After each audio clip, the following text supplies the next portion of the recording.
আজকালকার দিনে বাড়িতে অতিথি আপ্যায়নের প্রসঙ্গ এলে আমাদের মাথায় আসে নানান রকম ভাতের পদ, যেমন স্টিমড রাইস, পিস রাইস, জিরা রাইস, আরও কত কী। কিন্তু ছেলেবেলায় আমার নানিমা দাদিমাকে বহুবার দেখেছি অতিথি যত্নে তারা নারকেলের দুধ দিয়ে পোলাও ছাড়া অন্য কিছুই ভাবতে পারতেন না। নারকেলের দুধ দিয়ে সাদা কমলা রঙের মিশ্রিত ভাত আর তার সাথে আলু ভাজা, কষা মাংস কিংবা ডিমের কারি, অসাধারণ জুটি।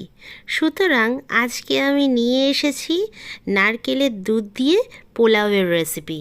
ওয়েলকাম টু মাই চ্যানেল, আমি ফাতিমা, আপনারা দেখছেন ফুড ফান উইথ ফাতিমা।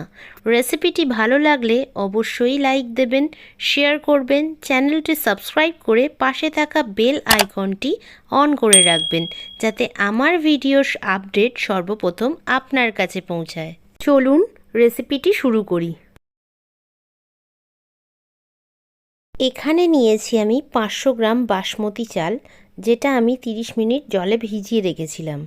এখানে আছে নারকেলের দুধ, আর লাগছে গাওয়া ঘি। এখানে আছে এলাচ, লবঙ্গ। এখানে আছে তেজপাতা। এখানে আছে কিশমিশ, মানে কিছুটা কাজু নিয়েছি।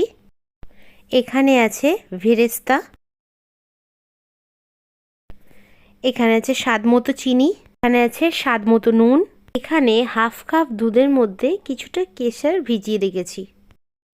এবার চলে যাব রান্নাতে। এবার আমি ঘিটা দেব।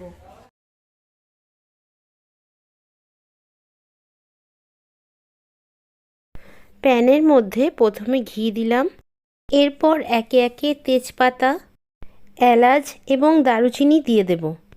এবার আগে থেকে ভিজিয়ে রাখা বাসমতি চালটা এর মধ্যে দিয়ে দেব। চাল দিয়ে দেওয়ার পরে খুব ভালো করে নাড়াচাড়া করতে থাকবো। চালটা ততক্ষণ নাড়াচাড়া করতে থাকবো যতক্ষণ না চালের মধ্যে একটা হালকা ভাঙা এবং ট্রান্সপারেন্সি ব্যাপার আসে। 500 গ্রাম চাল আমার এখানে 4 কাপ হয়েছে। 4 কাপ চাল অনুপাতে আমি এখানে 8 কাপ লিকুইড ইউজ করব। চালটা আমার একদম হয়ে গেছে। এবার আমি এর মধ্যে দুধ অ্যাড করব। লিকুইড বলতে আমি এখানে নারকেলের দুধ এবং জলটাকে বোঝালাম। আপনারা চাইলে এখানে শুধুমাত্র জল না ইউজ করে নারকেলের দুধও ইউজ করতে পারেন। প্রথমে এখানে 4 কাপ দুধ অ্যাড করলাম।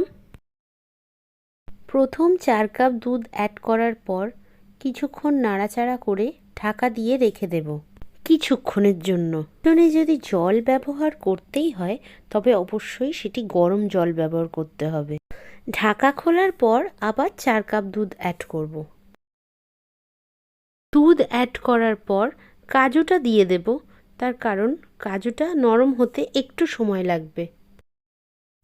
কিছুক্ষণ পর দুধটা ফুটে এসেছে। এই অবস্থায় দেব স্বাদ মতো নুন।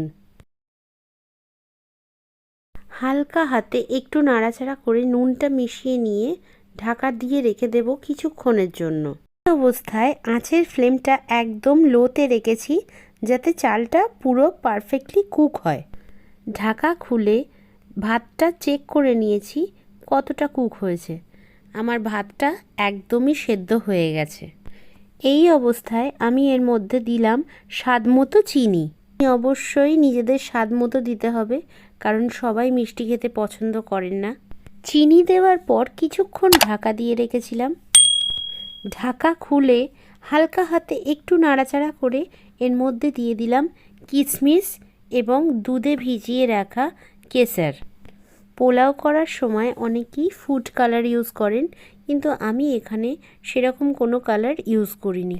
এবার এর মধ্যে ছড়িয়ে দিলাম কিছুটা ভেরেস্তা। ভেরেস্তা ছড়িয়ে দেওয়ার পর ঢাকা দিয়ে স্ট্যান্ডিং টাইমে রেখে দিলাম 15 মিনিট। 15 মিনিট পর এটি প্লেটে সার্ভ করলাম গরম গরম। রেসিপিটি অবশ্যই বাড়িতে ট্রাই করবেন এবং কমেন্ট সেকশনে আমায় জানাবেন কেমন লাগলো। এনিওয়ে, আমি ফাতিমা, আপনারা দেখছিলেন ফুড ফান উইথ ফাতিমা। দেখা হচ্ছে আপনাদের সাথে পরবর্তী পর্বে অন্য কোনো রেসিপি নিয়ে। ততক্ষণ সবাই ভালো থাকবেন, সুস্থ থাকবেন। খুদা হাফিজ।